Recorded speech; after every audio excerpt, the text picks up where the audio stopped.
খবর হচ্ছে যে বিচারপতি সাবেক প্রধান বিচারপতি হায়রুল হক, তিনি ছিলেন বিচারপতিদের বিচারপতি। আজকা সে বিচারপতিদের কাছে দাঁড়ে দাঁড়ে ঘুরে বেড়াইতেছে তার মামলার জামিনের জন্য। হত্যা এবং রায়, যে কোনো রায়ের দুর্নীতির মামলা, প্রতিটা রায় দুর্নীতির মাধ্যমে দিছে। আজকা আল্লাহ ছাড় দেন, এই যে কথা আছে, ক্ষমতা মানুষের সবসময় থাকে না। এই বিচারপতি খায়রুল হকই বাংলাদেশে একমাত্র আগুন লাগানোর মূল নায়ক।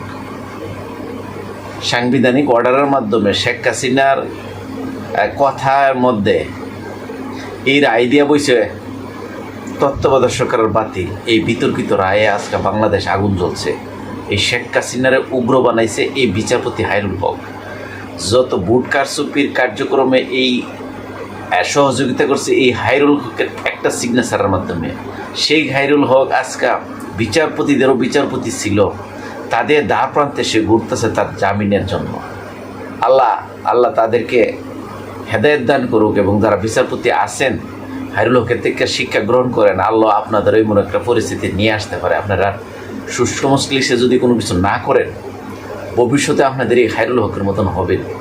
আজকে বাংলাদেশে যে আগুন, বাংলাদেশের যে অশান্তি, একমাত্র এই হায়রুল হকের কারণে হয়েছে।